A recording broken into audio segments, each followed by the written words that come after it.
Chapter 1. Coraline discovered the door a little while after they moved into the house. It was a very old house.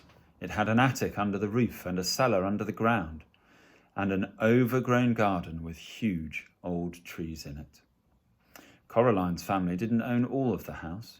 It was too big for that. Instead, they owned part of it. There were other people who lived in the old house. Miss Spink and Miss Forcible lived in the flat below Coraline's on the ground floor. They were both old and round, and they lived in their flat with a number of aging Highland terriers who had names like Hamish and Andrew and Jock. Once upon a time, Miss Spink and Miss Forcible had been actresses, as Miss Spink told Coraline the first time she met her. "You see, Caroline," Miss Spink said, getting Coraline's name wrong, "both myself and Miss Forcible were famous actresses in our time. We trod the boards, lovey. Oh, don't let Hamish eat the fruitcake or he'll be up all night with his tummy." "It's Coraline, not Caroline. Coraline," said Coraline. In the flat above Coraline's, under the roof, was a crazy old man with a big moustache. He told Coraline that he was training a mouse circus. He wouldn't let anyone see it. "One day, little Caroline, when they are all ready, everyone in the whole world will see the wonders of my mouse circus. You ask me why you cannot see it now. Is that what you asked me?" "No," said Coraline quietly. "I asked you not to call me Caroline. It's Coraline." "The reason you cannot see my mouse circus," said the man upstairs, "is that the mice are not yet ready and rehearsed. Also, they refuse to play the songs I have written for them. All the songs I have written for the mice to play go oompa oompa. But the white mice will only play toodle oodle, like that. I'm thinking of trying them on different types of cheese." Coraline didn't really think there was a mouse circus. She thought the old man was probably making it up. The day after they moved in, Coraline went exploring. She explored the garden. It was a big garden. At the very back there was an old tennis court, but no one in the house played tennis, and the fence around the court had holes in it, and the net had mostly rotted away. There was an old rose garden, filled with stunted, fly-blown rose bushes. There was a rockery that was all rocks. There was a fairy ring made of squidgy brown toadstools, which smelled dreadful if you accidentally trod on them. There was also a well. On the first day Coraline's family moved in, Miss Spink and Miss Forcible made a point of telling Coraline how dangerous the well was, and they also warned her to be sure she kept away from it. So Coraline set off to explore for it, so that she knew where it was to keep away from it properly. She found it on the third day, in an overgrown meadow beside the tennis court, behind a clump of trees, a low brick circle almost hidden by the high grass. The well had been covered over by wooden boards to stop anyone falling in. There was a small knothole in one of the boards, and Coraline spent an afternoon dropping pebbles and acorns through the hole and waiting and counting until she heard the plop as they hit the water far below. Coraline also explored for animals. She found a hedgehog and a snakeskin, but no snake, and a rock that looked just like a frog, and a toad that looked just like a rock. There was also a haughty black cat who would sit on walls and tree stumps and watch her, but would slip away if ever she went over to try to play with it. That was how she spent her first 2 weeks at the house, exploring the garden and the grounds. Her mother made her come back inside for dinner and for lunch, and Coraline had to make sure she dressed up warmly before she went out, for it was a very cold summer that year. But go out she did, exploring, until the day it rained, when Coraline had to stay inside. "What should I do?" asked Coraline. "Read a book," said her mother. "Watch a video, play with your toys, go and pester Miss Spink or Miss Forcible or the crazy old man upstairs." "No," said Coraline, "I don't want to do those things. I want to explore." "I don't really mind what you do," said Coraline's mother, "as long as you don't make a mess." Coraline went over to the window and watched the rain come down. It wasn't the kind of rain you could go out in. It was the other kind. The kind that threw itself down from the sky and splashed where it landed. It was the rain that meant business. And currently its business was turning the garden into a muddy, wet soup. Coraline had watched all the videos. She was bored with her toys. She'd read all her books. She turned on the television. She went from channel to channel to channel, but there was nothing on but men in suits talking about the stock market and sports programs. Eventually, she found something to watch. It was the last half of a natural history program about something called protective coloration. She watched animals, birds and insects which disguised themselves as leaves or twigs or other animals to escape from things that could hurt them. She enjoyed it, but it ended too soon and was followed by a program about a cake factory. It was time to talk to her father. Coraline's father was home. Both her parents worked doing things on computers, which meant they were home a lot of the time. Each of them had their own study.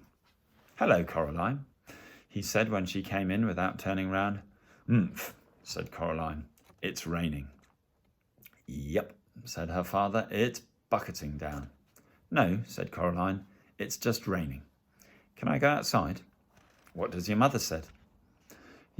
She says you're not going out in weather like this, Coraline Jones." "Then no. But I want to carry on exploring." "Then explore the flat," suggested her father. "Look, here's a piece of paper and a pen. Count all the doors and windows. List everything blue. Mount an expedition to discover the hot water tank. And leave me alone to work." "Can I go into the drawing room?" The drawing room was where the Joneses kept the expensive and uncomfortable furniture Coraline's grandmother had left them when she died. Coraline wasn't allowed in there. Nobody went in there. It was only for Best. "If you don't make a mess, and if you don't touch anything." Coraline considered this carefully. Then she took the paper and pen and went off to explore inside the flat. She discovered the hot water tank. It was in the cupboard in the kitchen. She counted everything blue, 153. She counted the windows, 21. She counted the doors, 14. Of the doors that she found, 13 opened and closed. The other, the big carved brown wooden door at the far corner of the drawing room, was locked. She said to her mother, "Where does that go?" "Nowhere, dear." "It has to go somewhere." Her mother shook her head. "Look," she told Coraline. She reached up and took a string of keys from the top of the kitchen door frame. She sorted through them carefully and selected the oldest, biggest, blackest, rustiest key. They went into the drawing room. She unlocked the door with the key. The door swung open. Her mother was right. The door didn't go anywhere. It opened onto a brick wall. "When this place was just one house," said Coraline's mother, "that door went somewhere. When they turned the house into flats, they simply bricked it up.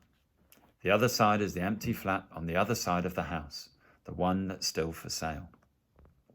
She shut the door and put the string of keys back on top of the door frame. "You didn't lock it," said Coraline. Her mother shrugged. "Why should I lock it?" she said. "It doesn't go anywhere." Coraline didn't say anything. It was nearly dark now, and the rain was still coming down, pattering against the windows and blurring the lights of the cars in the street outside. Coraline's father stopped working and made them all dinner. Coraline was disgusted. "Daddy," she said, "you've made a recipe again." "It's leek and potato stew with a tarragon garnish and melted Gruyere cheese," he admitted. Coraline sighed. Then she went to the freezer and got out some microwave chips and a microwave mini pizza. "You know I don't like recipes," she told her father while her dinner went round and round and the little red numbers on the microwave oven counted down to 0. "If you tried it, maybe you'd like it," said Coraline's father, but she shook her head. That night, Coraline lay awake in her bed. The rain had stopped, and she was almost asleep when something went t-t-t-t-t-t. She sat up in bed. Then it went creak. Coraline got out of bed and looked down the hall, but saw nothing strange. She walked down the hallway. From her parents' bedroom came the low snoring, that was her father, and an occasional sleeping mutter, That was her mother. Coraline wondered if she had dreamt it, whatever it was. Something moved. It was a little more than a shadow, and it scuttled down the darkened hall fast like a patch of night. She hoped it wasn't a spider. Spiders made Coraline intensely uncomfortable. The black shape went into the drawing room and Coraline followed it in a little nervously. The room was dark. The only light came from the hall, and Coraline, who was standing in the doorway, cast a huge and distorted shadow onto the drawing room carpet. She looked like a thin, giant woman. Coraline was just wondering whether or not she ought to turn on the light when she saw the black shape edge slowly out from beneath the sofa.